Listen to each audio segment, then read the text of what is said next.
And there's no applicant tonight, right, Ian? Thank you, Chair. I do not believe we have anybody on the call for the public hearing from the public. And we are the applicant. Okay, here we go, folks. So we are back at the public hearing. This public hearing is item 8.1, proposed admin order respecting closure of a portion of St. Margaret's Bay Road, Halifax. Proposed surplus property. I see Colin Walsh is with us. Sir, that's you, I see, and the floor is yours if that's you. Okay, thank you, Mr. Mayor. And good evening, members of council. My name is Colin Walsh, and I'm a project manager with the Corporate Real Estate Department. The purpose of tonight's public hearing is for council's consideration of Administrative Order SC 99 concerning the closure of surplus right-of-way for a portion of St. Margaret's Bay Road, Halifax. Next slide, please. Street closures are enabled by the Halifax Regional Municipality Charter. Section 325 of the Charter allows that Regional Council may, by policy, permanently close any street or part of a street that the Council shall hold a public hearing before passing the policy. Next slide, please. Parcel A is a portion of the St. Margaret's Bay Road right-of-way that is being considered for closure and is shown highlighted in red on the slide. Parcel A is located at the intersection of St. Margaret's Bay Road and Corey Road and measures 447 square meters. Oh, thank you very much. Parcel A is located adjacent to 2A Corey Road. The driveway for 546 St. Margaret's Bay Road also crosses over Parcel A. Parcel A was declared surplus by Regional Council through Administrative Order 50 on December 1st, 2020. Next slide, please. The owner of the abutting property at 2A Corey Road has requested to purchase Parcel A because the St. Margaret's Bay Road right-of-way is significantly wider in front of their property than the neighboring properties. This is shown on the following slide. The proposed new boundary line for the right-of-way was established such that all municipal assets, including the bus stop at the intersection of Corey Road and St. Margaret's Bay Road, the sidewalk, utility poles, and a mature street tree, remain within the public right-of-way after the street closure. If the street closure of Parcel A is approved and Parcel A is ultimately sold to the abutting owner, they will consolidate Parcel A with 2A Corey Road. Next slide, please. This slide shows the existing conditions on St. Margaret's Bay Road. The current right-of-way boundary is shown by the heavy yellow line, which, as can be seen, is much closer to 2A Corey Road than the neighboring properties. The following slides will show the detailed legal survey of Parcel A. Next slide, please. This slide shows the legal survey of Parcel A and its relationship to the adjoining properties, including 2A Corey Road immediately to the south and 546 St. Margaret's Bay Road adjacent to that. Parcel A is shown highlighted in red, and a zoomed in version highlighting Parcel A is visible on the next slide. Next slide, please. And as can be more clearly seen on this slide, if Parcel A is closed and removed from the St. Margaret's Bay Road right-of-way, the sidewalk, bus stop, and street tree will remain within the municipal right-of-way. Next slide, please. Based on the information presented and contained in the staff report dated September 30th, 2020, it is recommended that Halifax Regional Council adopt Administrative Order SC 99 respecting closure of a portion of St. Margaret's Bay Road, Halifax, as set out in Attachment C of the staff report dated September 30th, 2020, to close that portion of the St. Margaret's Bay Road right-of-way, Halifax, shown as Parcel A in Attachment B of the staff report dated September 30th, 2020. Next slide, please. And this concludes the presentation. And if there are any questions at this time, Mr. Mayor, I will be pleased to answer them. Thank you. Thank you, Mr. Walsh. Any questions? Seeing none, we'll open the public hearing. There is no applicant, I understand, this evening, correct, the clerk's office? That is correct, and we have nobody who has registered by the 4:30 p.m. deadline the day before the public hearing. All right. In that case, I'll ask for a motion to close the public hearing. Councillor Cleary moves. Seconded by Councillor Russell. Russell, all in favor? Aye. Aye. Aye. Aye. Aye. Aye. Cleary? Thank you, Your Worship. I'd be happy to put the motion on the floor that Halifax Regional Council adopt Administrative Order SC 99 respecting closure of a portion of St. Margaret's Bay Road, Halifax, as set out in Attachment C of the staff report dated September 30th, 2020, to close that portion of St. Margaret's Bay Road right-of-way, Halifax, shown in Parcel A in Attachment B of the staff report dated September 30th, 2020. Second? I will second that, Councillor Russell. Councillor Cleary, anything on it? Nothing further. It was pretty self-explanatory. We briefly talked about this when we put it on the agenda last meeting, and there you go. Seeing nobody else who wishes to speak to it, we'll go to the votes.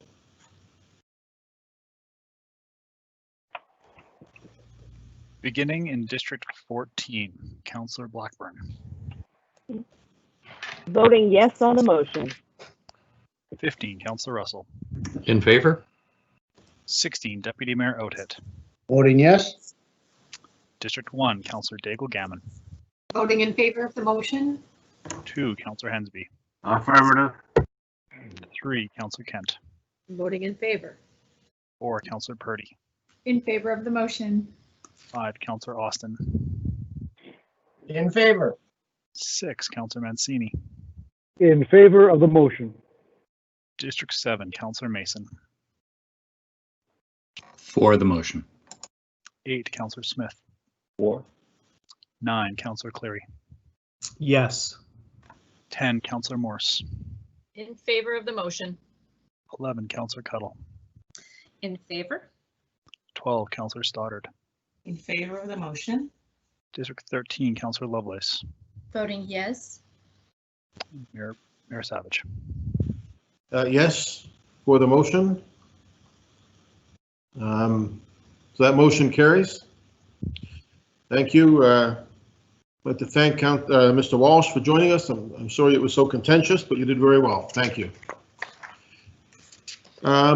Okay, that brings us to an end of the public meeting. Do people need a rest after that, or are we able to continue with our council meeting? How do we get back to our council meeting? Ian, what do I have to do? Can we just continue? The public hearing is now closed and that has been passed, so I believe we can move on to item number 11.5 is what I have on my list. Me too. So 11.5.1 from the Heritage Advisory, request to include 6215 Coburg Road. Councillor Mason.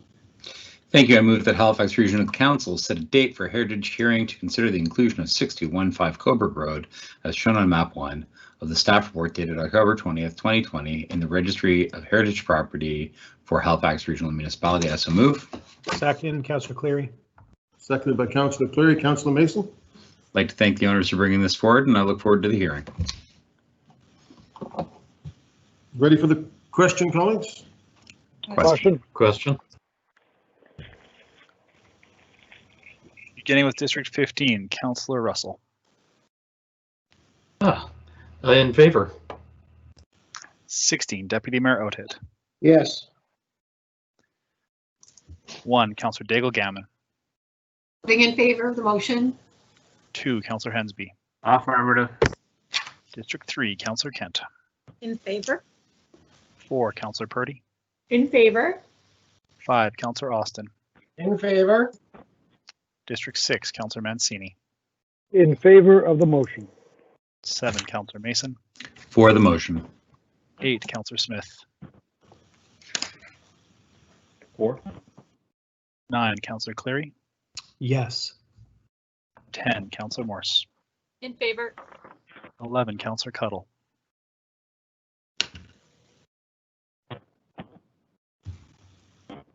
Councillor Cuddle, sorry, was that a thumbs up again? Sorry, thank you. District 12, Councillor Stoddard. In favor of the motion. 13, Councillor Lovelace. Voting yes. 14, Councillor Blackburn. In favor of the motion. Mayor Savage. In favor of the motion. So that motion is carried. Thank you, Councillor Mason. We will move to our next item, which is 11.6.1 from members of council. Councillor Cleary, temporary rock breaking crushing permits. Councillor Cleary. Thank you very much, Your Worship. So I'll move that Halifax Regional Council request a staff report on a permit process for temporary rock breaking crushing for landscaping and site prep work involving rock breaking crushing on private property. The report is to consider environmental impact of the rock breaking crushing, for example, air quality, dust mitigation, protection of water bodies, etc., as well as issues with noise, duration of rock breaking crushing, and whether a municipal engineer and/or provincial Department of Environment should be engaged to review the proposed project and property for stability, safety, and other factors prior to permitting temporary rock breaking crushing activity. Thank you. Second. Councillor Second. Second. Second. Councillor Stoddard. Thank you. Councillor Cleary. So this is interesting, the origin of this motion. Over on Armshore in my district, not to be confused with all the Armshores in everyone else's districts, there was and still is a piece of property infill where it's on a hill, and the property owner is breaking the rock down so that they can build a foundation and therefore a house. The problem is the houses are literally right next. This is the only sort of open tooth, if you will, in the streetscape. Everything else is already built on both sides. And this is the last piece of property. There's lots of houses on each side. And the property owner hired a contractor to come in with one of the rock breaking, the hydraulic rock breaking machines. Small one because of the small site and it's very hilly. And this has been going on for about 8 months now. And it's running into hard rock.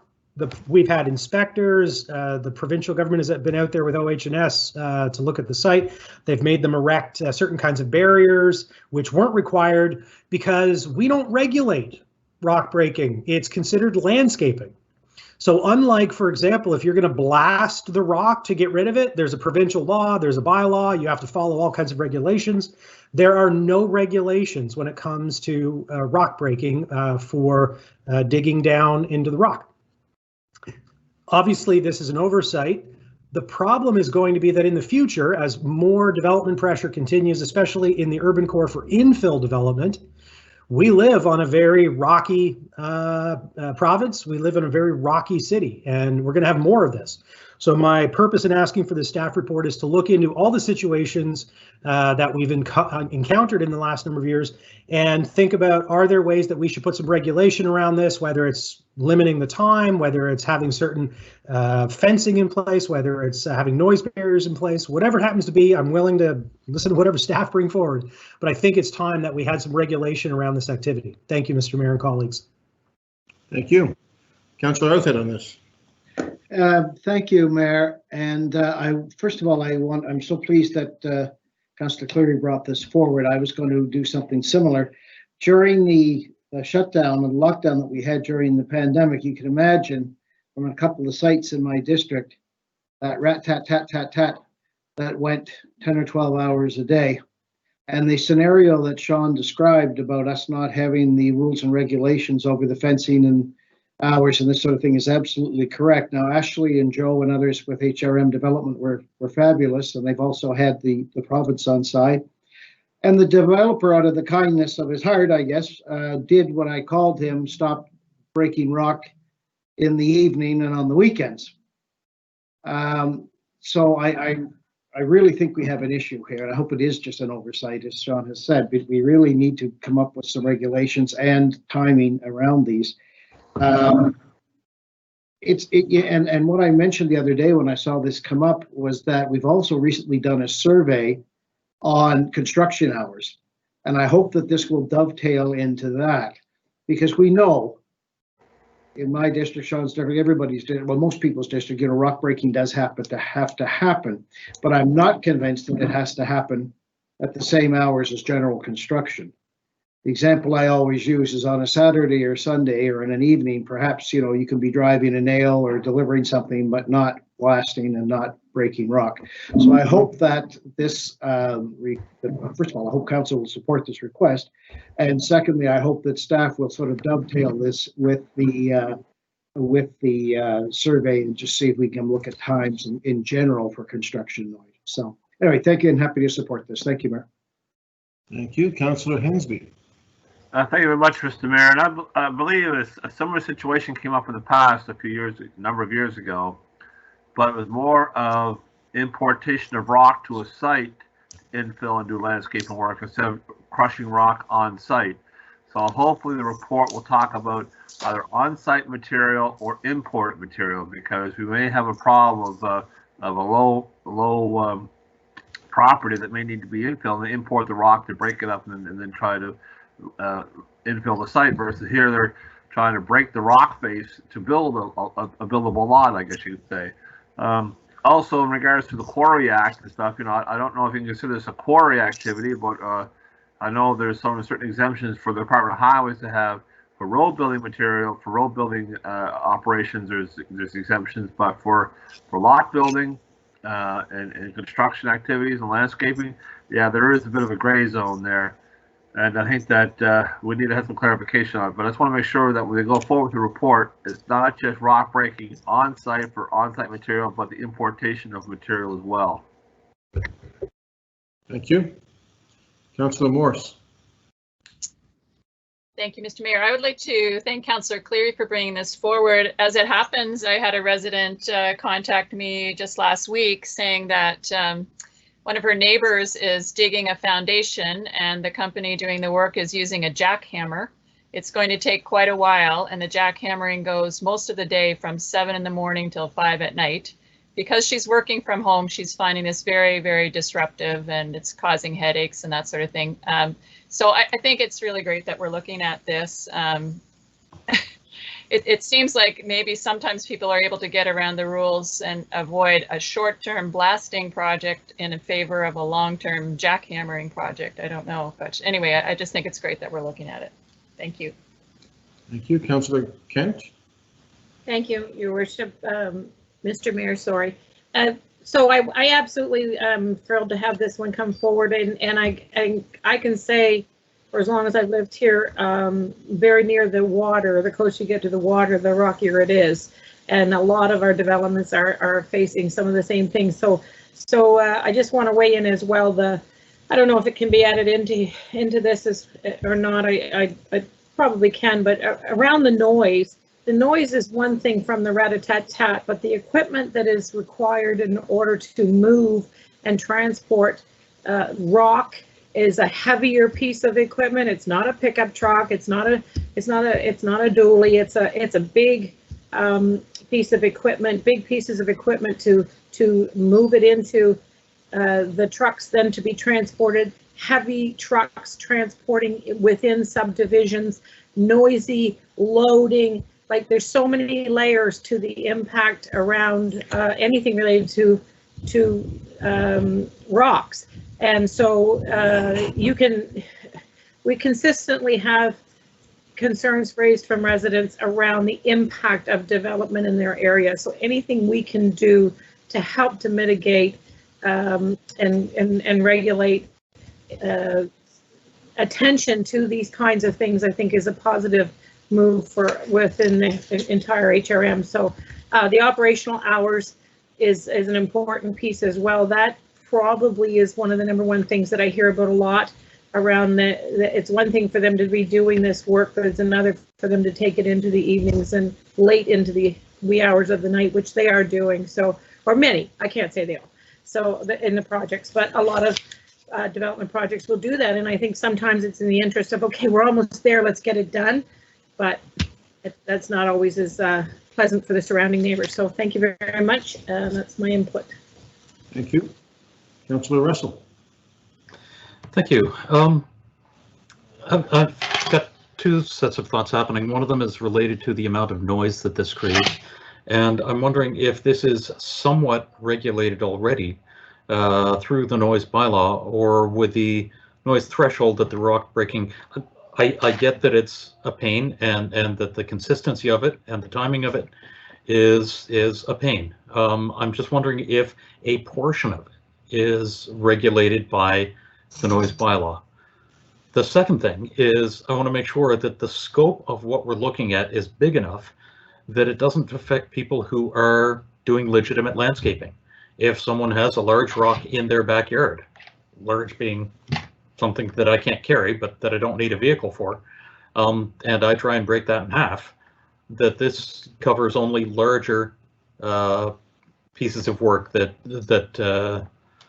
will be problematic for some period of time. And how do we regulate that without having someone do 1 day of rock breaking and 1 day of not and 1 day of rock breaking? So I'm just wondering if that can be addressed. I think certainly the issue of other bylaws like the noise bylaw will be discussed if this passes as part of the staff report and make part of the discussion. On the second piece, yeah, I think that's a discussion we'll have to have as well if this passes. Councillor Russell. Okay. Is there staff that would speak to that right now? Okay. Thank you. Councillor Mason. So I think my recommendation to staff would be to wrap this into the report that was already requested around potentially amending construction times. So the motion that I made, I think about 1.5 years, 2 years ago, was to bring our construction times in line with Toronto's. And the reason I found out that Toronto is 7 to 7 Monday to Friday, 9 to 7 Saturday, and no construction on Sunday, and statutory holidays, was because Urban Capital, building the Gorsebrook Park, is a Toronto-based firm, and they actually just project managed it like it was in Toronto, and they didn't do construction when they were allowed here. And when I asked the owner of the company, why aren't you doing stuff on Sunday? He's like, well, that would be wrong. So the biggest city in the country does not do construction 1 day a week to give people relief. Wouldn't that be nice during COVID if people could count on that, knowing on Saturdays it wouldn't start till 9 as well. I am giggling a little bit as the Peninsula South Downtown Councillor, saying, really, this is an issue for you guys? Try having 20 construction projects going on within 500 meters at once. The other big piece I will say to the new councillors and anybody listening is, a common thing that happens is the subtrades, the subcontractors on a big job fall behind and they work late, and it's not necessarily the developer told them to, and it's not necessarily that even the prime contractor told them to, but they just don't leave the site and they keep working. And they will often tell people, we have a permit to do this. They never have a permit to do this. The only thing they can do after 7 is concrete finishing, because the concrete dries when it dries. So if you're hearing that from police, bylaw, or especially developers, that's not true. Follow it up, get Connor O'Day's team to go and shake them down and make sure they stop doing it, because they have to stop at 7. All right, I will support this. I think this would be a good addition to the report we've already asked for. Thank you, Mr. Mayor. Thank you. Councillor Outfit. Yes, and just to follow up, well, first of all, I support Councillor Mason's desire to have similar legislation that we have in Toronto. Although, and now I do welcome him to the type of noise and development that we've seen in the suburbs for the last decade is now starting to happen down on the central areas. So yes, we can relate. Easy when the lots are so far apart, Councillor. We can relate to the many buildings on Larry UTEC that you've almost caught up to. And that's a good thing. But I do think, in seriousness, though, we need to look at the times. I am not convinced that all construction, that blasting and breaking should be the exact same, relating to Paul's comments there, that are significant enough to just be covered by the noise bylaw. I think we need to look at types of construction as well as time. The second thing is, I think his point was valid, though, about the size of the project. It's one thing to be putting a pool in your yard. It's another thing to have 3 pieces of mining equipment going 12 hours a day, cutting out the side of a mountain on the Bedford Highway, and I'm not exaggerating. The other question, and I don't know if anybody can answer this or not, but it would be nice to see what power we have over stabilization requirements as well, because I think the province had to be dragged into a couple of these situations and give us advice on fencing and safety and these sorts of things but staff, I believe, can request stabilization plans for the homes around them. But sometimes this rock breaking comes right up to the property line, and in some cases, I've seen it pretty close to the foundations of existing properties, and we are still waiting for stabilization plans in some cases. So I'd like to have a better understanding on what we can do for that as well. That could be included in stabilization is one of the things you listed, Sean, that you'd like comment. So thank you, Mayor. Thank you all. Thank you. Okay, ready for the question, colleagues? Question. Beginning in District 16, Deputy Mayor Outett. Hey, bingo. Yes, I support this. Thank you. 1, Councillor Daigle-Gammon. Yes, voting in support of the motion. 2, Councillor Hensby. Affirmative. 3, Councillor Kent.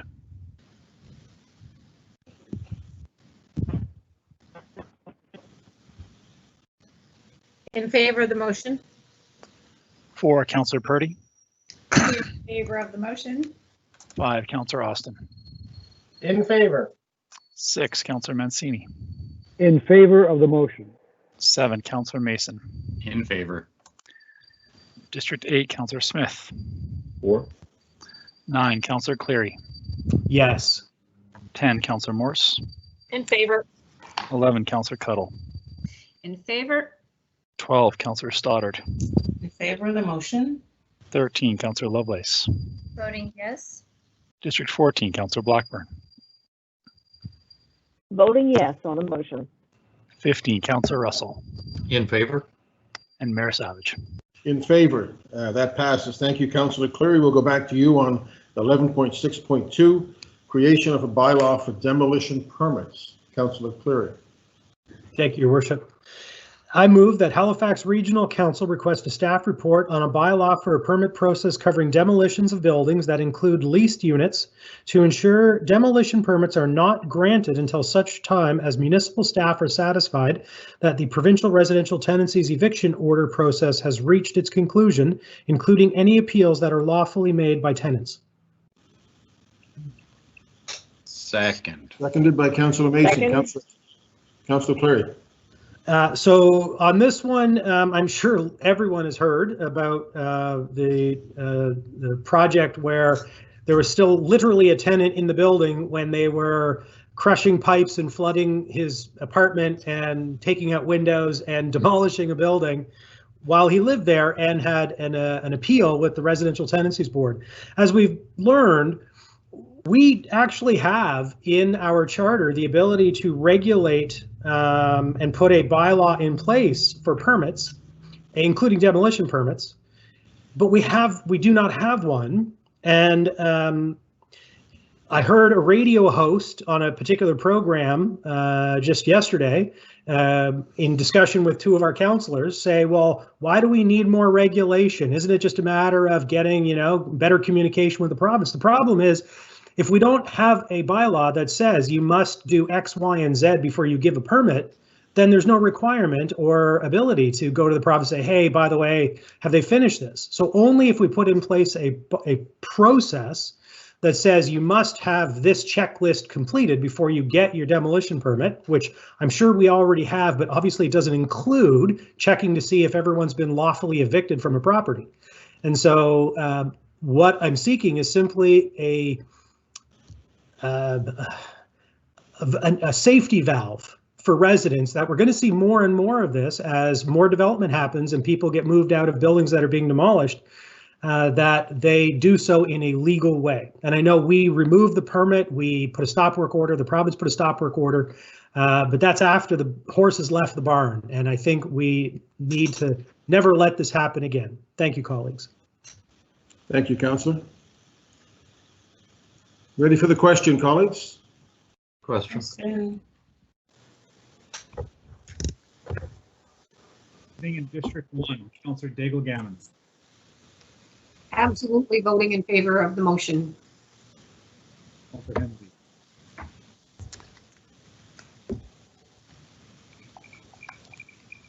Councillor Hensby. I can't hear Ian, the clerk. Affirmative if he called my name.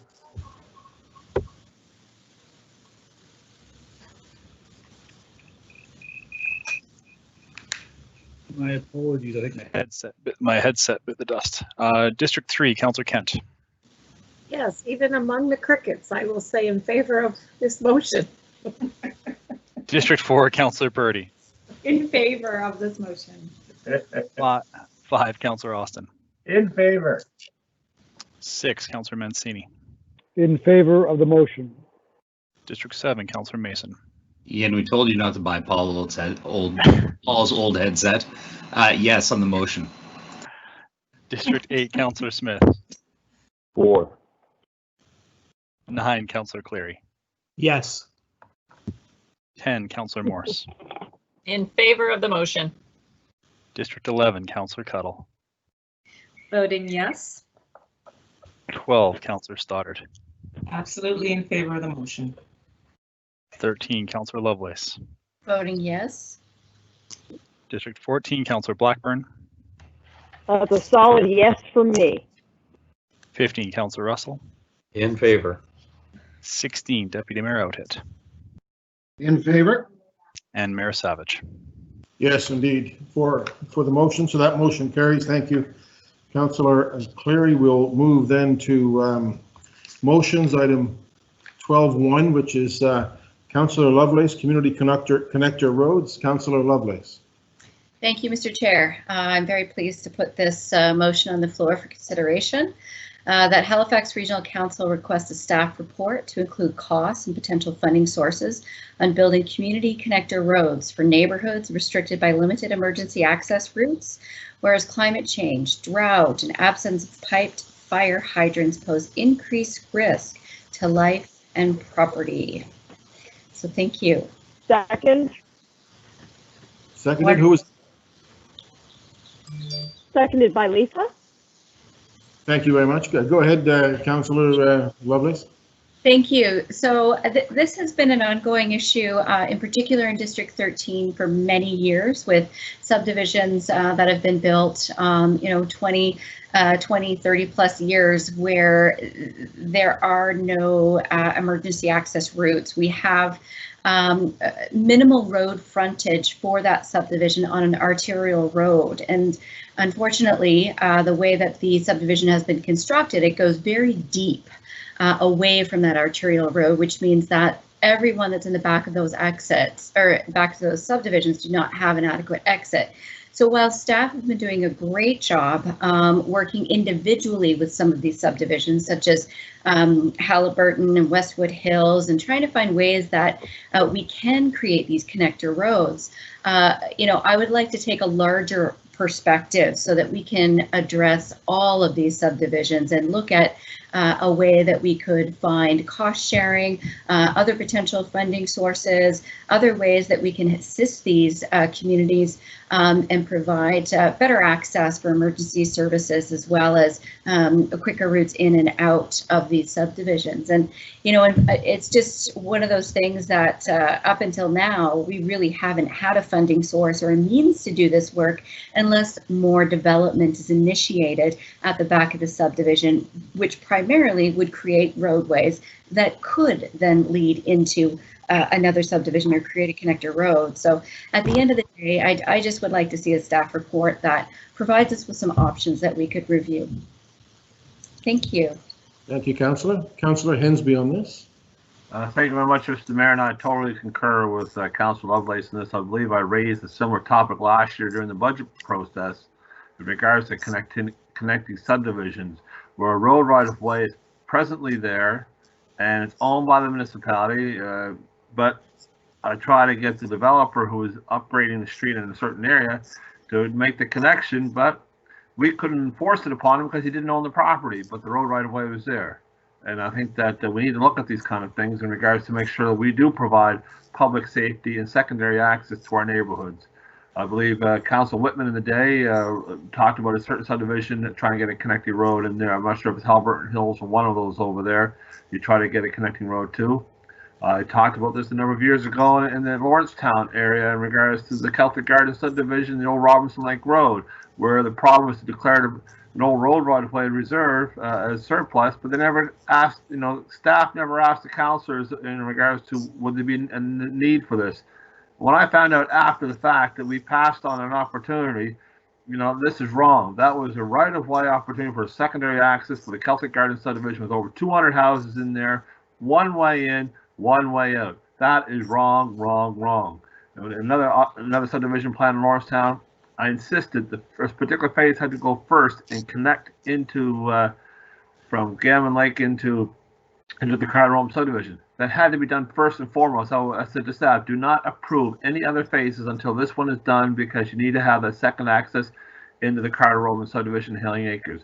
At that time, we're 300 houses and more, only one way in, one way out. Now there's the secondary access. I totally agree with this policy. We need to bring it forward. And if we can't encourage the development to do it, then we need to do it ourselves. And I believe I have a street in Porter's Lake now being assessed for this particular issue. And I have more in North Preston, and I got more in Lawrencetown. I got more elsewhere I can point to. Councilor Lovelace is totally correct. A lot of these subdivisions go far in off the highways, but we need a secondary safe access for people to get in and out of. And we can't wait for the development to do it. In some places, the road reserves are there. We need to take the initiative to make it happen. Thank you, Councillor Cuddle.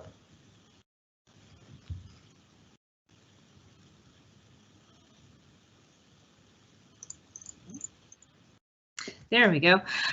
Yes, thank you very much, Mr. Mayor. This isn't just a problem in the rural areas. I'm watching it happen all along Herring Cove, where I'm seeing new developments come in by different developers, putting an access road in, developing, easily 200 houses, and there's no connection from one development to the next development, not only in terms of road access, often not in terms of even pedestrian walking access. So there's a real, through a lack of a plan, through an outdated regional plan,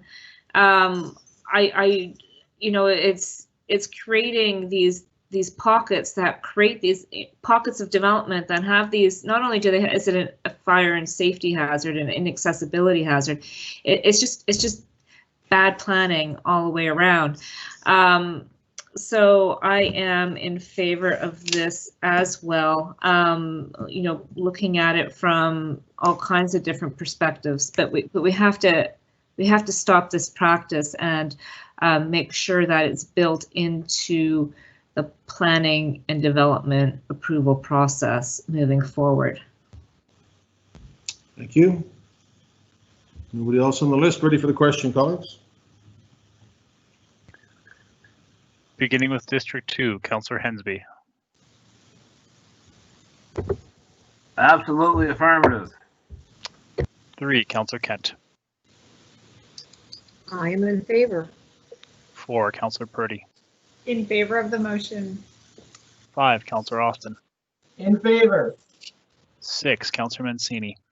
In favor of the motion. 7, Councillor Mason. For the motion. District 8, Councillor Smith. 4. 9, Councillor Cleary. Yes. 10, Councillor Morse. In favor of the motion. 11, Councillor Cuddle. In favor. 12, Councillor Stoddard. Absolutely in favor. 13, Councillor Lovelace. Thank you. Voting yes. District 14, Councillor Blackburn. Voting yes on the motion. 15, Councillor Russell. In favor? 16, Deputy Mayor Outhit. Yes. 1, Councillor Daigle Gammon. In favor of the motion. And Mayor Savage. In favor of the motion, that carries. Thank you, Councillor Lovelace. So look at our added items before we look at the in-camera colleagues. Item 14.1 is again Councillor Lovelace amendment to Schedule 6, St. Margaret's Village. Wonderful. Thank you, Mr. Chair. So excited I have my first motion passed by council. Thank you, colleagues. Moving on to number 2. So the Regional Council requests a staff report to consider the proposed amendments to Schedule 6, St. Margaret's Village of Administrative Order 2018-003 ADM, and apply the uniform charge to all properties in the subdivision as submitted by the St. Margaret's Village Community Association. Second that. Seconded by Councillor Hensby. Councillor Lovelace. Wonderful, thank you. So I guess my theme tonight is roads. So this community association, it's a long-standing issue for them. It's a community just off the Hammonds Plains Road in the Upper Tantallon, St. Margaret's Bay area.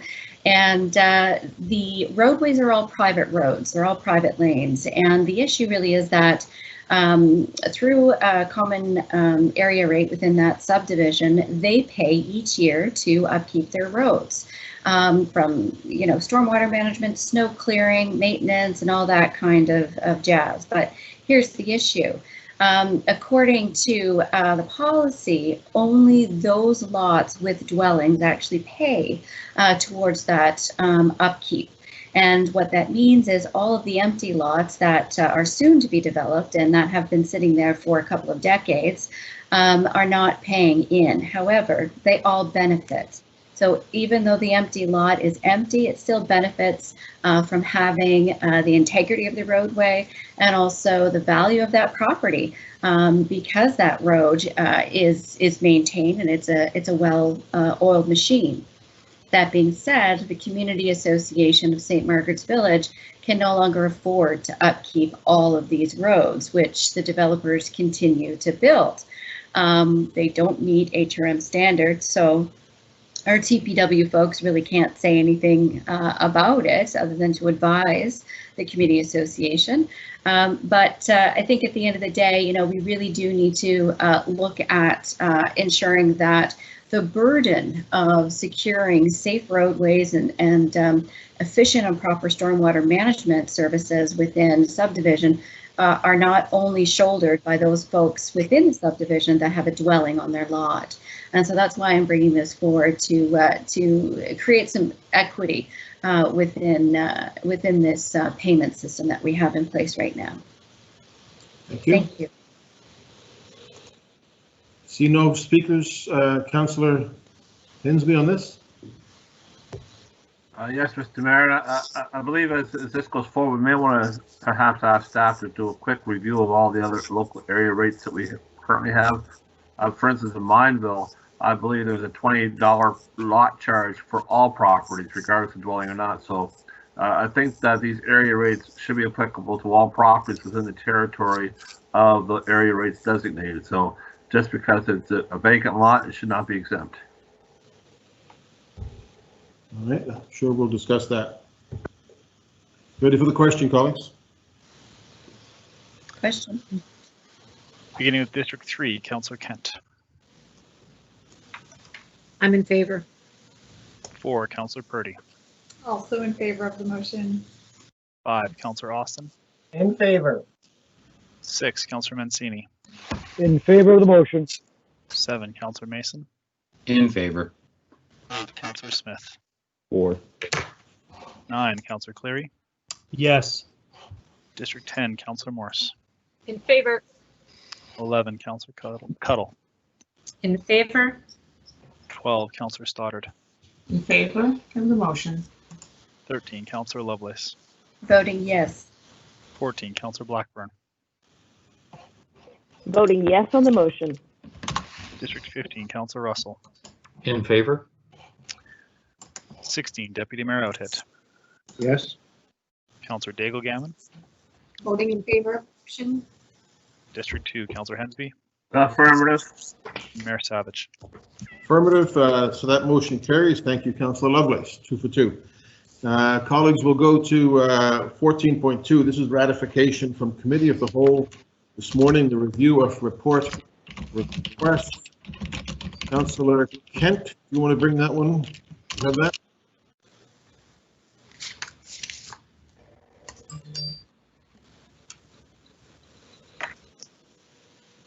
I may have caught you off guard with that, but No, I'm having trouble with my microphone this evening. No, I'm happy to put that forward. I would move that Halifax Regional Council adopt the recommendations as outlined in the private and confidential staff report dated January 7th, 2020. And number 2, not release the private and confidential staff report dated January 7th, 2021 to the public. okay, I think that's the wrong one you got there. This is 14.2. No, sorry, I don't have that one on this. I obviously picked the wrong agenda. I have just put 14.2 into the chat. You did? Thank you. You see the chat, Councillor Kent? I do. I would happily move that Halifax Regional Council remove reports number, is it that one? Yeah. Yeah. Remove numbered 1, 2B, 16, 37, 61, 80, and 104 from the list of outstanding report requests as set out in attachment 1 of the staff report dated October 26, 2020. So moved. I'll second that. Councillor Russell. Lovelace, I saw a hand. First hand I saw was the middle of the screen on my Brady Bunch here, and it was, I guess, the housekeeper. And what was her name? Alice. Councillor Lovelace. Ready for the question on this one, colleagues? Next question. Beginning with District 4, Councillor Purdy. Yes. 5, Councillor Austin. In favor? 6, Councillor Mancini. In favor of the motion. 7, Councillor Mason. For the motion. 8, Councillor Smith. 4. District 9, Councillor Cleary. Yes. 10, Councillor Morse. In favor. 11, Councillor Cuttle. In favor? 12, Councillor Stoddard. In favor of the motion? 13, Councillor Lovelace. Voting yes. 14, Councillor Blackburn. Voting yes on the motion. 15, Councillor Russell. In favor? District 6, Deputy Mayor Outhead. 16, but yes, I'm in favor. My apologies. Act like 6. 1, Councillor I still Daigle-Gannon. look young. Voting Couldn't in, handle District 6. District 2, Councillor Hensby. Affirmative. District 3, Councillor Kent.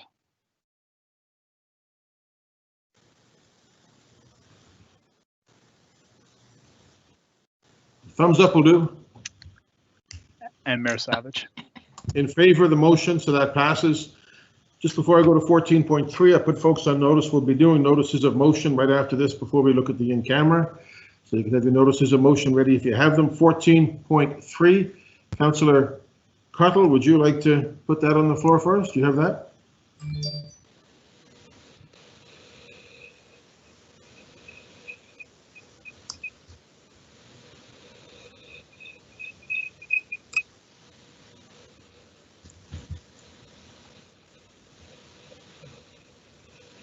I'm just gonna leave my mic on from the rest of the night.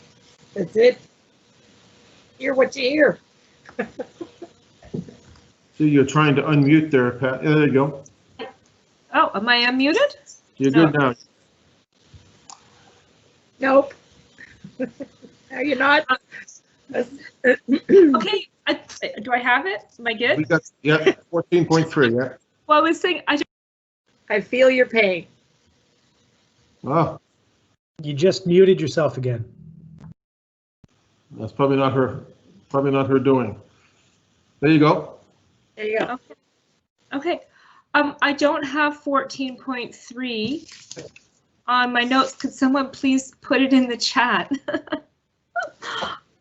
Or we can go to, okay, there you go. Has it? I think they can do, there we go. Thank you. I move that Halifax Regional Council approve the schedule of 2021-22 advanced tender projects as per attachment 1 of the staff report dated December 18th, 2020. Okay, seconded by Councillor Daigle-Gammon. Councillor Daigle-Gammon, ready for the question? question. Question. Beginning with District 5, Councillor Austin.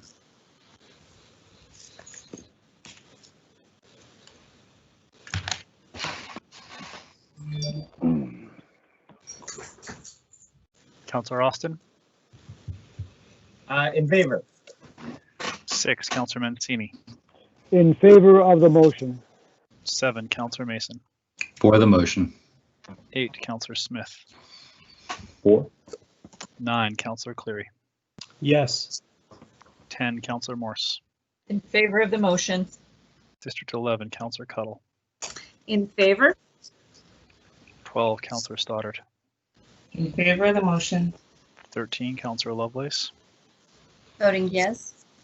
14, Councillor Blackburn. In favor of the motion. 15, Councillor Russell. In favor? 16, Deputy Mayor Outhead. In favor? 1, Councillor Daigle Gammon. Voting in favor of the motion. District 2, Councillor Hensby. Affirmative. 3, Councillor Kent. In favor of the motion. 4, Councillor Purdy. In favor of the motion. And Mayor Savage. In favor of the motion, it passes. Thank you, Councillor Cuttle. We will look at notices of motion. Do we have any notices of motion? I have nobody. Councillor Lovelace? Yes, I have notice of motion. I'm really digging this motion stuff. Okay. So take notice that at a future meeting of Halifax Regional Council, I intend to move a motion to request a staff report to consider Halifax Regional Council to fund a portion of the Hubbard Streetscape Project's community plan. Thank you. Okay. Anybody else with a notice of motion? There's nobody in the chat or nobody who's signaled in advance. Any other notices of motion? If not, we'll look at in camera. 13.1, does somebody want to consider moving the in-camera minutes? Move, Councillor Smith. Councillor Smith moves the in-camera minutes. Second, Mancini. Second. Seconded by Councillor Mancini. All in favor? Aye. Aye. Aye. Opposed? That's carried. 13.2, I think we're scheduled to go in camera. That can be done. That can be done now. There's nothing controversial there. If somebody wants to try it, it's up to council can try to do it. But if we have to discuss it, it would be in camera.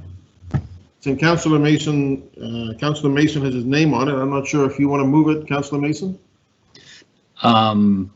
I think there's a staff presentation, is there not? Would council not want to see that? There's a presentation if requested. The new people, I might recommend you want to see it. We don't have to. I've seen it. Council, okay. what is your wish? I'll make a motion to move in camera. Councillor Mason moves we move in camera. Second. I'll second. That. All in favor? Aye. Aye. In camera, we have a new screen for that, right, Ian?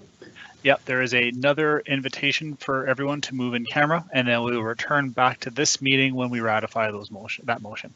So we go to the other screen, then we come back here. And for those who are leaving us at this point in time, we have budget tomorrow morning.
Hi, everybody. It's April here. Just a note to those still present, to attend in camera, you need to leave this meeting and join the separate invitation in your calendars. It probably shows as virtual meeting for 10:30 in the morning in camera. If you don't have that, please Teams or email me and I'll help you out.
Are you sure we should have approved that way? I thought we wanted another year of public consultation.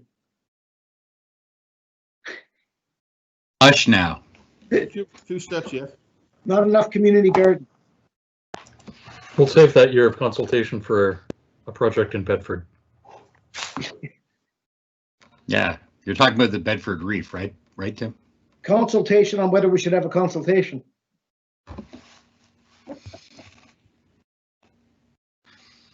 Oh, you might as well laugh as cry.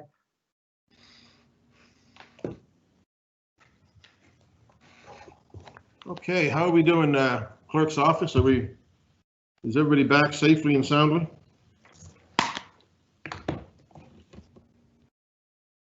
Just need a couple seconds. I think we're missing a few people.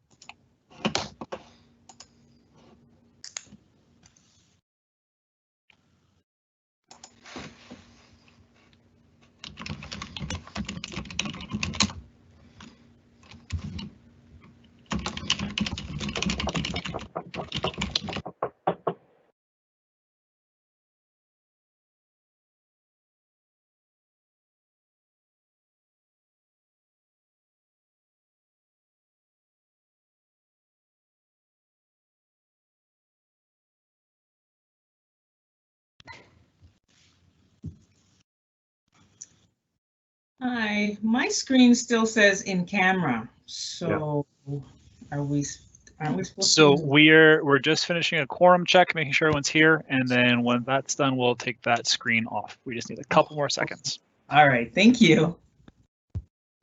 And Mayor Savage, I believe we have everyone, so I think you have it to go. Okay, I'll just wait for you to light me up here. Okay, colleagues, we are back in our public session to ratify the motion we discussed, and I'll move forward to Councillor Way-Mason. Thank you, Mr. Mayor. I move that Halifax Regional Council 1 adopt the recommendations as outlined in the private and confidential staff report dated January 7th, 2020, and 2, not release the private and confidential staff report dated January 7th, 2021 to the public. Second, Councillor Smith. Seconded by Councillor Smith. Thank you, Councillor Mason. Ready for the question, colleagues? I will, of course, note that both dates were actually January 7th, 2021. That's why I stumbled there. It's written wrong on the agenda. So January 7th, 2021, please. That's right. No more 2020s. Is that too, eh? Okay, ready for the question, Ian? So beginning with District 6, Councillor Mancini. In favor of the motion. 7, Councillor Mason. For the motion. 8, Councillor Smith. 4. 9, Councillor Cleary. Yes. 10, Councillor Morse. In favor of the motion. 11, Councillor Cuttle. In favor of the motion? District 12, Councillor Stoddard. In favor of the motion. 13, Councillor Lovelace. Voting yes. 14, Councillor Blackburn.